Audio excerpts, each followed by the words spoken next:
from the heart of Dubai, where tomorrow is being built today, to the world. Welcome to the CTO Show with Mehmet. Here, we redefine technology and reimagine possibilities. With Mehmet, delve into the riveting realms of AI, cybersecurity, and digital technology. Experience the thrilling highs and lows of startups. Immerse yourself in the spirit of entrepreneurship and witness the future of business innovation being written in real time. Now, without further ado, let's tune in and explore the future.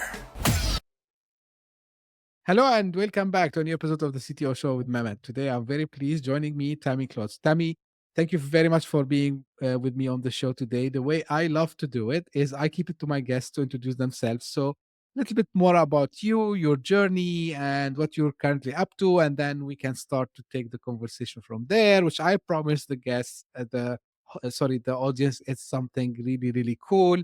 So the floor is yours. Excellent. Thank you for having me today, Mehmet. I'm happy to be here and would love to tell you a little bit more about me. So, I am currently a 30-year veteran of the IT technology space. Spent several years in infrastructure related roles. And then for the last 10 years, have been very much focused in the cybersecurity space. I am actually currently in a CISO role at a company called Trenzio, and this is my third CISO stint in the manufacturing industry.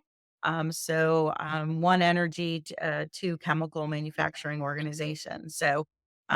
That's kind of the helicopter view from a professional perspective. Personally, I live in Allentown, Pennsylvania. I have two successful daughters, and yes, native to the Allentown area. Grew up here, haven't ventured far, but with all of my professional experience, I've had the opportunity to travel around the world and work with a lot of great people. And most recently, in April, I released a book called Leading with Empathy and Grace, and doing a lot of focused discussions like these, really focused on leadership techniques to build high performing teams. It's something that is a passion of mine. And I've been told I bring a lot of unique and positive energy to an organization. So I'm really wanting to help instill that in your listeners today. That's great. And thank you again, Tammy, for taking the time and being with us here today.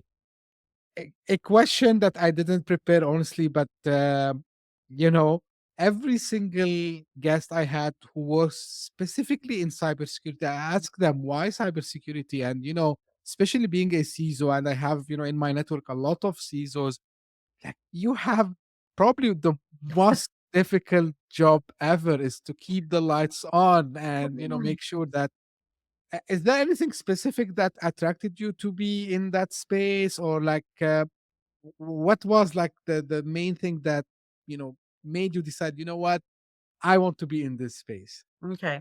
So it's an interesting story. So let me give you a little bit of Sure. background. I spent 24 years at Air Products. The last 3 years of that part of my career were actually in the internal audit function, where I had a lot of opportunity to understand more about the control structures within an organization, what the board is interested in hearing about. And then as part of that, we had done the first ever cybersecurity assessment of the program at Air Products. So that was really my first dip, if you will, into the cybersecurity space. And then what happened, the company had decided to spin off its chemicals division and start up a brand new company, which was then known as Versum Materials. And as part of that, there was an entirely new leadership team that was being formed, and I was given the opportunity to interview for one of those positions. And I had interviewed for something that was not the cybersecurity role or the CISO role. But after the interview process, the incumbent CIO came to me and he said, "I want you on the team.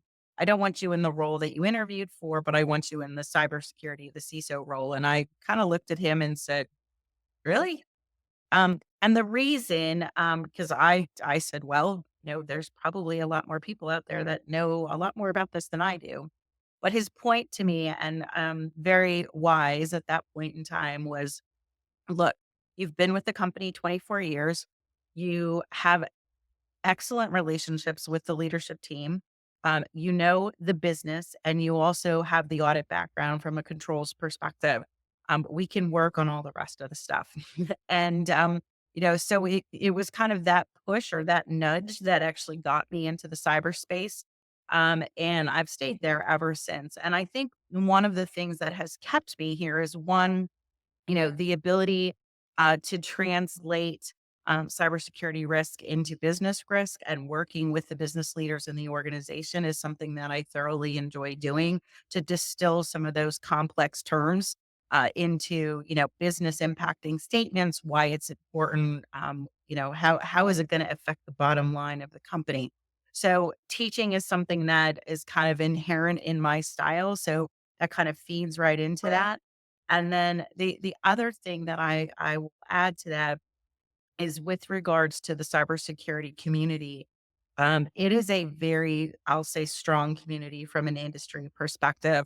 And I remember walking into one of my first uh, cybersecurity professional organization meetings, and I knew nobody like 10 years ago.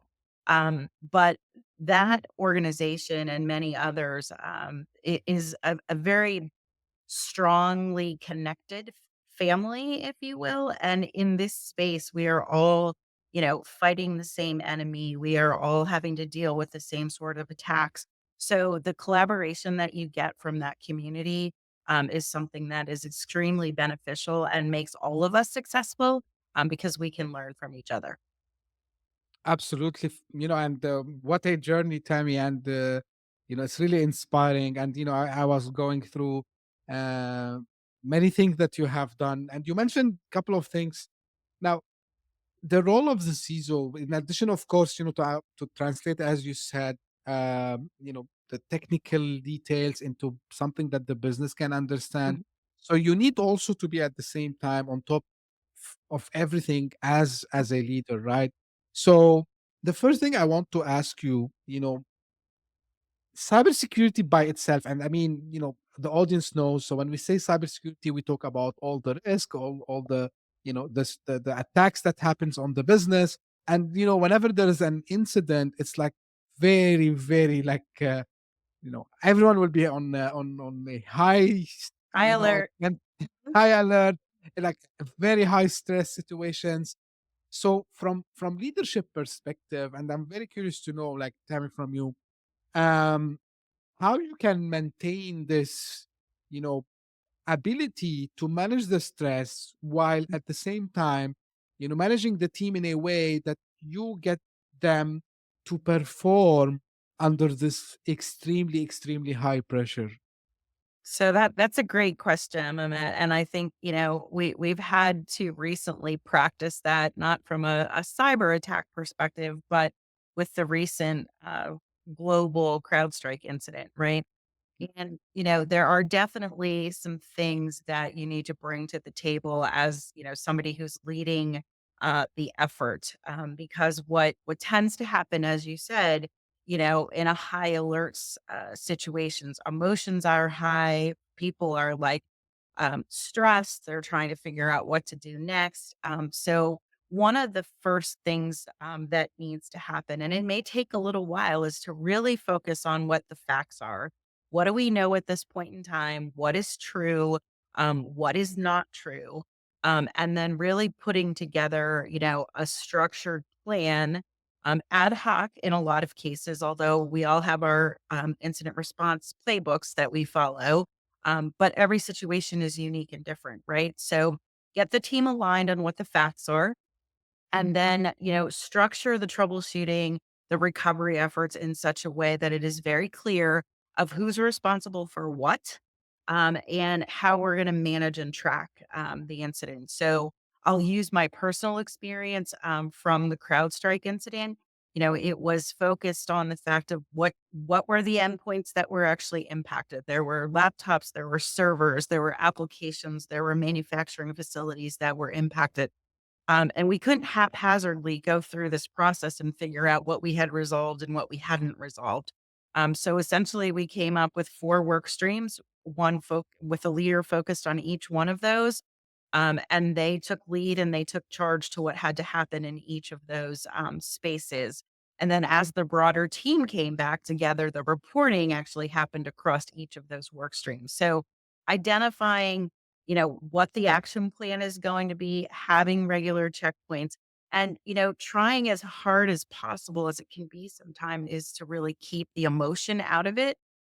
Because oftentimes people will want to maybe blame other organizations for what actually happened. Or they won't agree with what, somebody is, suggesting that be done.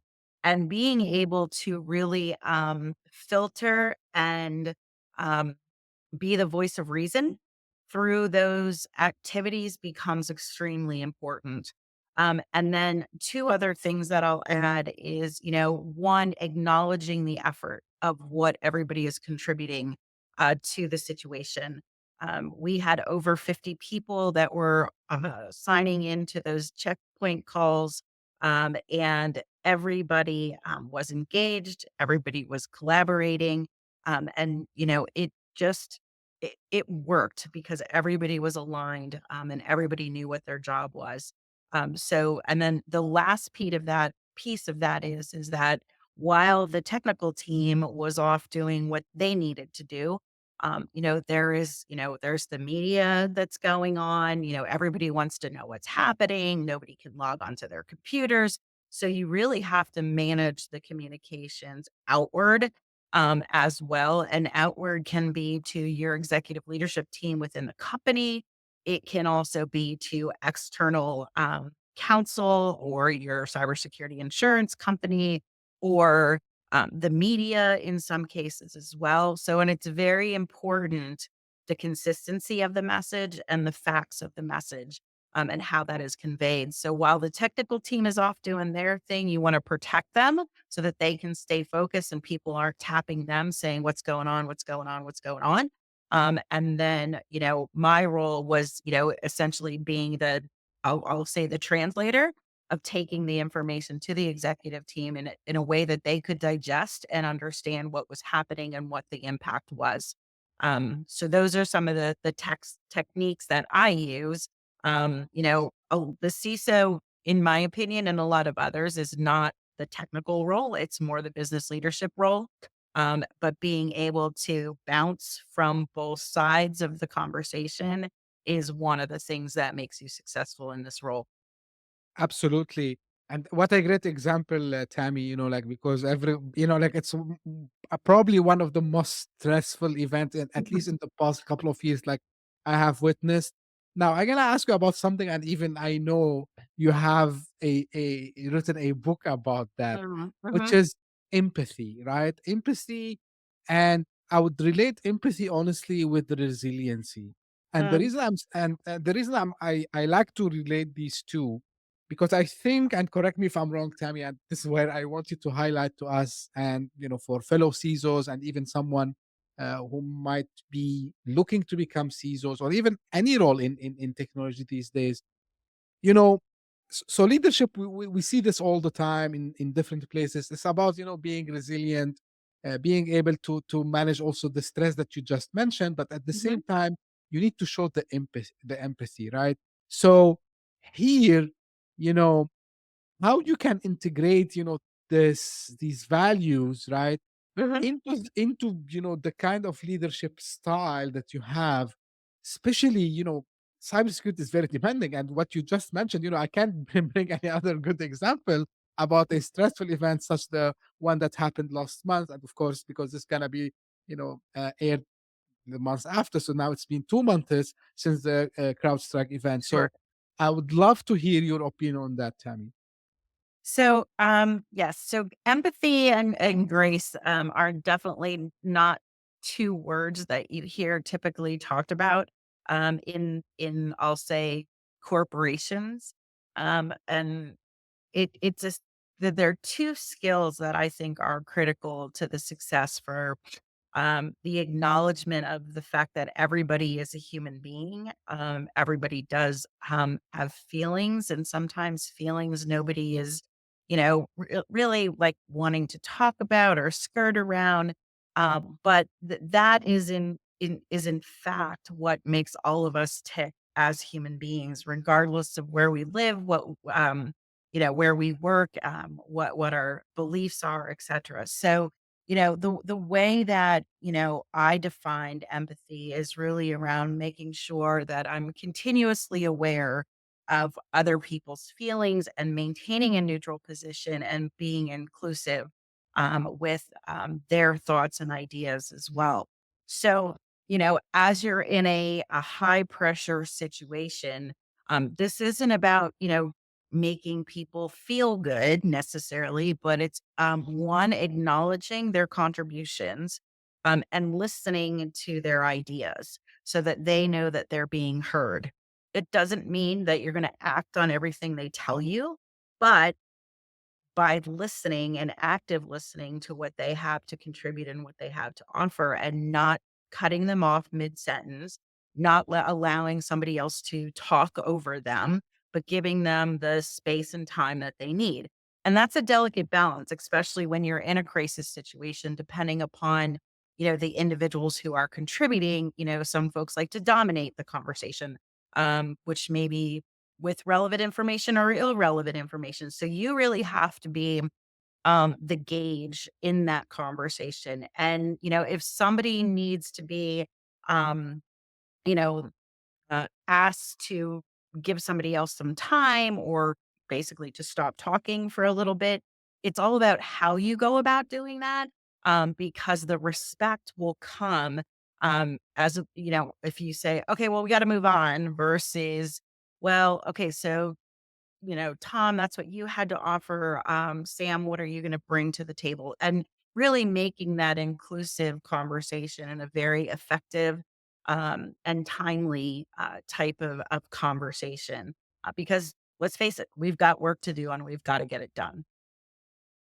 So tell me, the question, that came to my mind, and part of the initiatives that you do, and part of the, operation tasks that you have to do is to hire, the team, and um, you know, so two things here. So first thing I hear a lot is that it's very hard nowadays to find the skills in cybersecurity, right? Mhm. So, like, is this what you're seeing also from your side? The second thing, and part of being a leader, how or what are like some of the things that you do or the strategies to make sure that once you have the right talent, you keep them with you? So, because they are very they are very scarce, right? So want to hear your opinion on this. So, with regards to finding the right talent, and yes, there's all kinds of statistics out there that say, there's so many open jobs, there's so much demand, but it's actually pretty hard to find resources when you're looking for it, is what my personal experience has been. And whether that's from a cultural fit, a talent match, a skill set, alignment, it can be, it can be challenging. So one of the things that I will typically look for, and it depends on the role in the organization as well. But let's say we're looking for somebody to come into a cyber security operations center role. And there's a lot of questions with regards to, okay, so what experience do they need to bring to the table? What type of degree do they need to have? What type of certificate do they need to have? And this oftentimes will become a rub between maybe in general, the technology space and HR. But specifically for me, I've had to discuss this several times. And because I've been in manufacturing, um, you know, combining the efforts and skills of both the OT security, the operations technology that happens on the shop floor, and the enterprise wide on the IT side, oftentimes I will look at what somebody has done prior to applying for the job. And some will be right out of school, some will be, trying to move within a company. And it's about one, what experience they bring, but two, what is their appetite to learn and their passion to advance themselves and demonstrate what their skills are from a troubleshooting perspective, from a communications perspective. So I won't automatically dismiss somebody if they don't have the right degree. This is more about, are you a good fit? Can you learn? Do you have the passion and the desire to be successful? So that is one, and that's probably where a little bit of the empathy comes in, as well. And then, Mehmet, your second question was specifically around, remind me. I just had it. Retaining them actually. Yeah, how do they stay with me? So, that goes to the building, high performing teams part, right? Right. Because as you build out the team and you develop, a level of trust and a level of respect, with them, it becomes easy, in my opinion, or easier to retain them, right? Because they know you have a vested interest in them and in their success. And as long as they feel like they're adding value and their efforts are recognized, I do believe those are the things that will keep folks anchored within an organization. If they're wanting to technically advance, or they've decided to pursue a different career opportunity, that's understandable, right? But I don't want anybody to leave an organization because of their relationship with me, in particular, right? So I do spend a lot of time in one-on-ones, with my teammates, making sure that they know that I am present, and listening, to them, at any given point in time. I make a rule of, if I'm in a one-on-one, there are no other distractions, because that's their time, to spend with me and ask me for what they need help with, right? So I think how you retain them is you build, a foundation of trust and one of respect. And then, even if I have bad news to deliver, it's much better received because they know that I'm being transparent with them based upon our relationship. Fantastic. Now, another part, which is, I'm trying to cover as much as possible, from leadership perspective, the role Uh-huh. of the CEO. So I know the answer, but I always like to hear it from uh, like fellow CISOs like yourself, Tammy. Sure. W- Again, part of, the hard tasks that a CISO has is keeping up with the latest, right? Mm, So dealing with stressful events like the one you mentioned a couple of minutes ago about like the CrowdStrike event that happened, or maybe a cyber attack that could sure. happen. Yeah, so that's fine. People would expect that. And maybe it's kind of a loaded question. So excuse me if I'm putting too much information. No So the worries. first so the first thing, of course, like the technology landscape is evolving, though the way the attacks happen evolves, the techniques evolves. At the same time, you know, I'm sure like as a CISO, you have to deal with a large number of people coming in front of you and saying, hey, like we've got like, this cool thing that gonna do X, Y, and Z. So this is by itself, I think I imagine it takes also some power and energy from any CISO. So want to hear your point of view on this about handling the quick changes that are happening, especially we are Mhm. living in the AI space, Sure. and being bombarded by all the messaging that comes. And I can't blame anyone here. I understand. I was there. So how you're dealing with this? So one of the challenges first is to stay abreast of what is actually going on. Like, as an individual, from a CISO perspective, how do I keep my eyes on everything that is going on? And part of that is from that industry networking with my fellow CISO community here in Philadelphia. We have a very strong network that we spend a lot of time comparing notes, sharing stories, etc. So, to be able to do that, is extremely helpful. And then I think, the other pieces to address that, from you know, staying on top of things and how you deal with changing technology and everybody who wants to do the latest and greatest cool thing. So there's something to be said, for one, the overall balance between productivity and security, right? How do you enhance productivity without sacrificing security?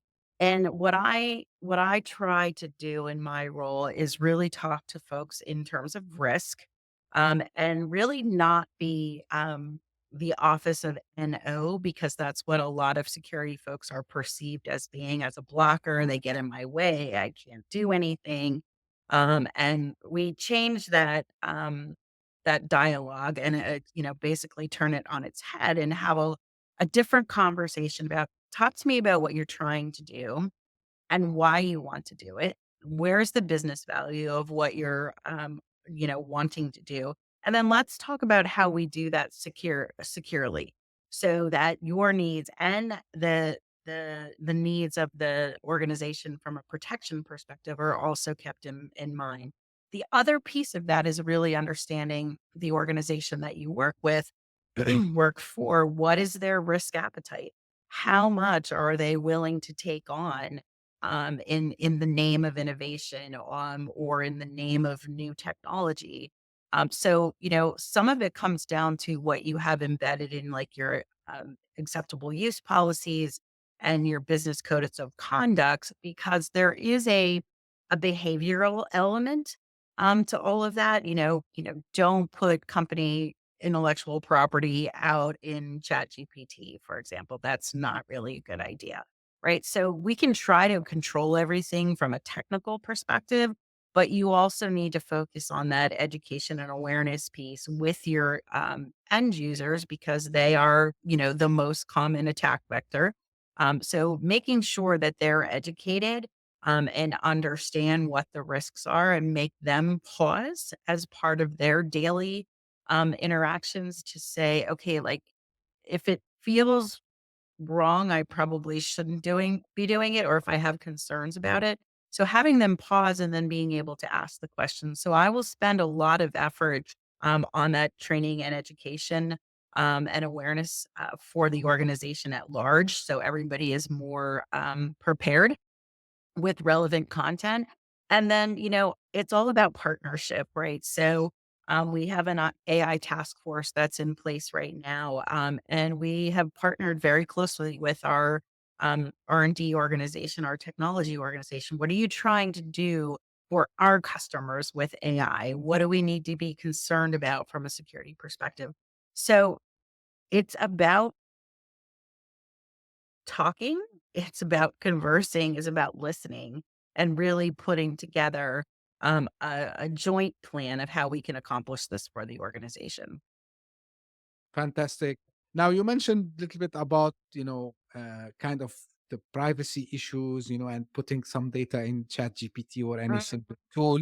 So I believe, one of the things that I always discuss with peers, I mean, people that they work in the industry, um, which they see it sometimes kind of, you can see challenges, or you can say, like, I don't know, where you have this mix of, the privacy concern, Mhm. uh, plus, like, we add to it regulations, right? Sure.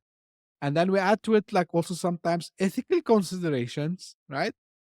And now you have now you have a nice mix, and then you have to go and deal with it, like, and the reason I'm saying this, because, and where I want to hear your opinion on that, Tammy.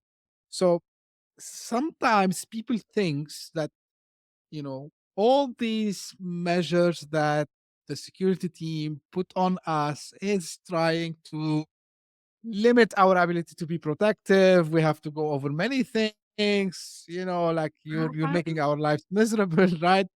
Um, and I feel, and I want to hear your opinion on this. Like, how is the best approach to do? And I know, like, training and, doing this awareness is obviously Mhm. a strategy, but what can we do better to have, because till now I get surprised to know, for example, people they don't know much, about these concerns of regulations, like maybe data can be exfiltrated by a threat actor and it can be published on the internet. So I still think, there's some missing link between the end users or even sometimes the IT department and the security team because of all these things. So what are you seeing in that space, and what strategies you've seen like working good? Because we have also the ethical aspect, especially I'm sure like even in industrial domain you have these. Because for example, it's very obvious in healthcare we have a lot of ethical issues that might occur because of data breaches and privacy concern. So tell me more about this. What's your point of view?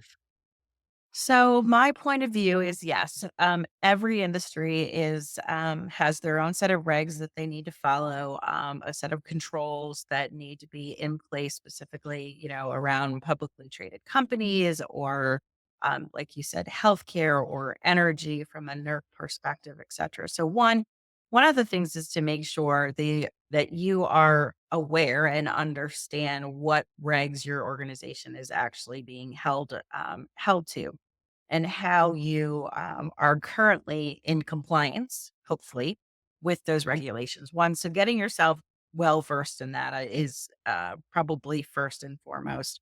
But when people are you know, getting frustrated with security or, why are we doing this? Well, because security said so.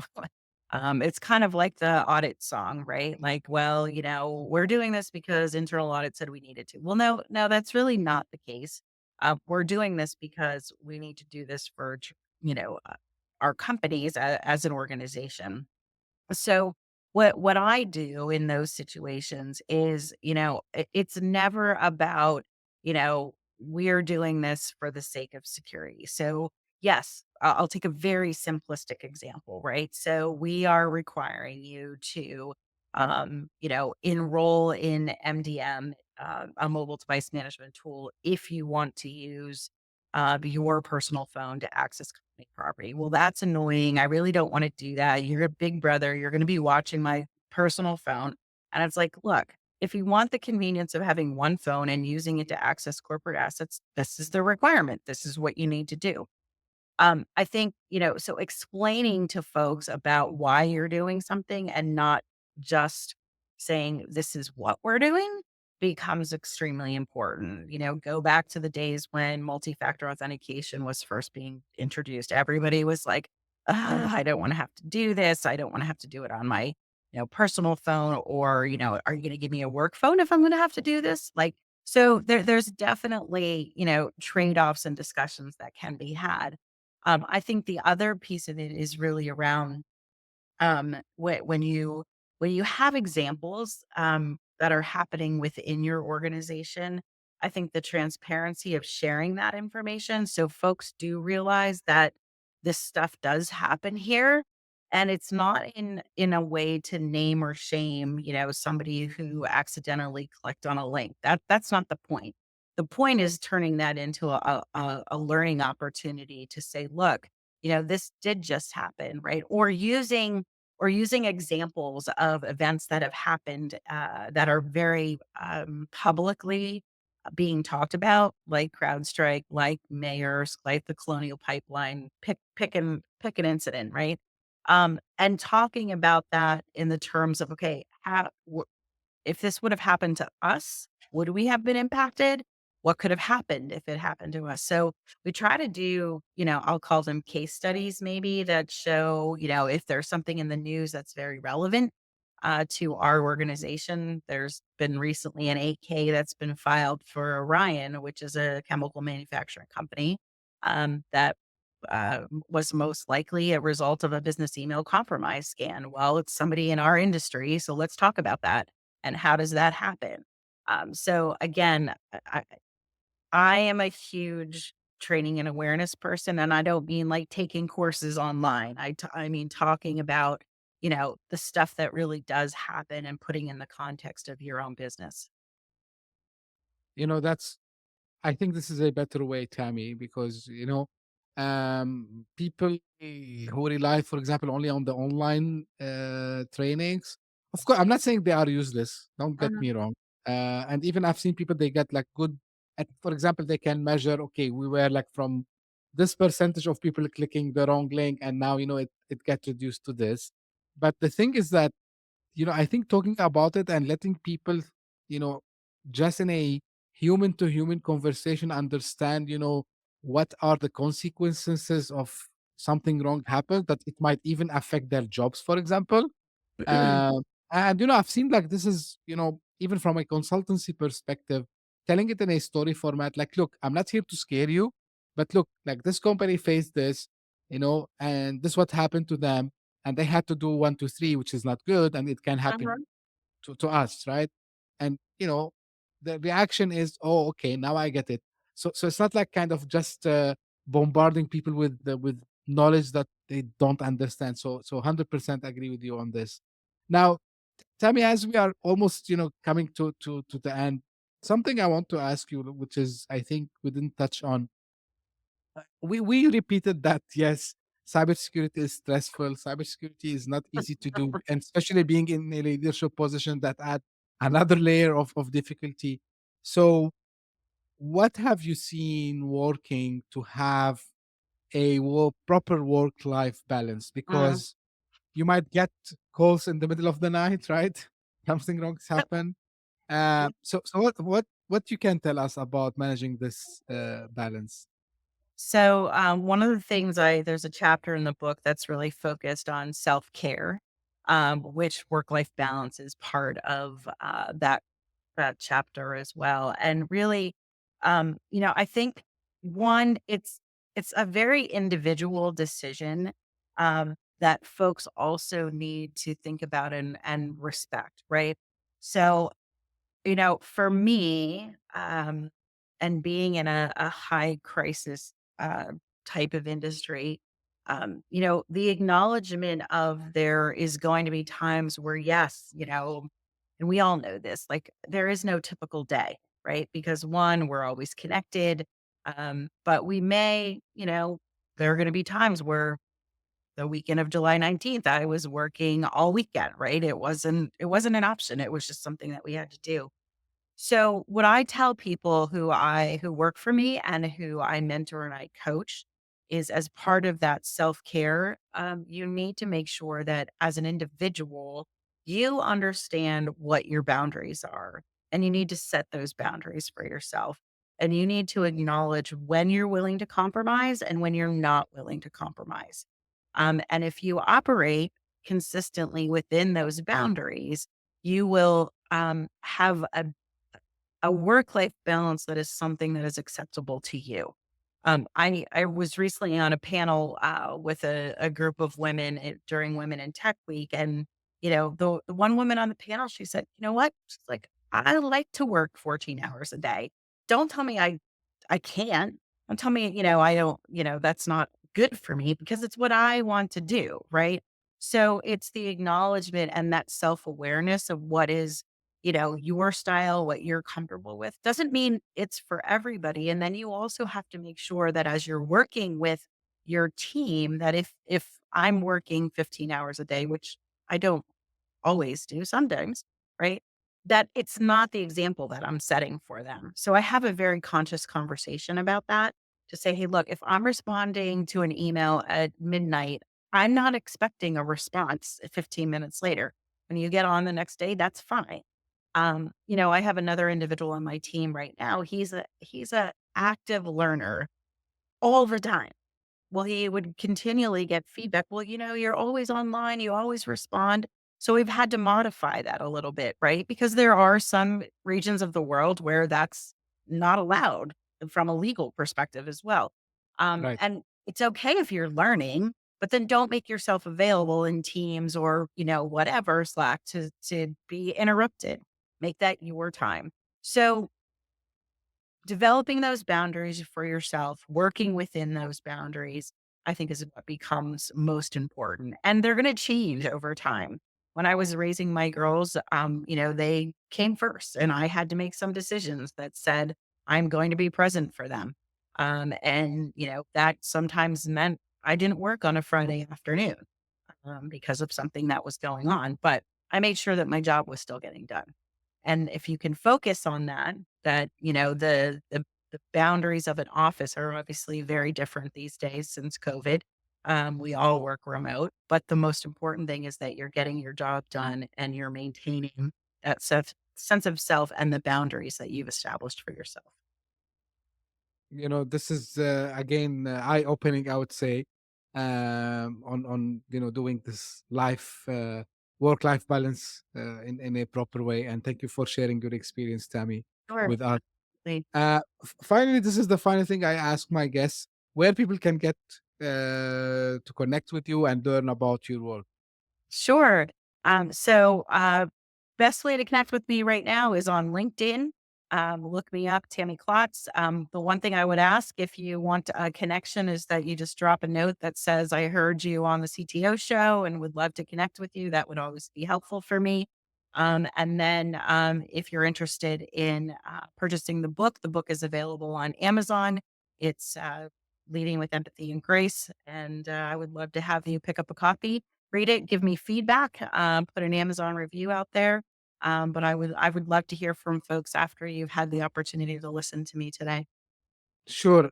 For the folks listening or watching us, don't worry. I will put the link to the Amazon book in the show notes Mm, or in the description if you are watching this on YouTube. So you can find it over there. And yeah, as Tammy mentioned, uh, leave your feedback and also leave feedback to me also as well. Like if and this is absolutely. how this is how usually I end my episodes. So, if you just discovered this podcast, thank you for passing by. I hope you enjoyed the conversation today with Tammy. And if you did so, please give us a thumb up, subscribe, and share it with your friends and colleagues. And if you are one of the loyal followers who keep coming, listening, and give me their feedbacks, please keep doing so because I really want to know what you think about the show, what I can improve better, what I can do better. And, so I'm always open to listen to your feedbacks. Even if you don't like something, no problem. Just let me know about it. And as I say, as usual, thank you for tuning in today. We will meet again very soon. Thank you. Bye bye. Hit that subscribe button, share the show with your tech savvy friends and fellow entrepreneurs, and leave us a review on your favorite podcast app. Your support means the world to us.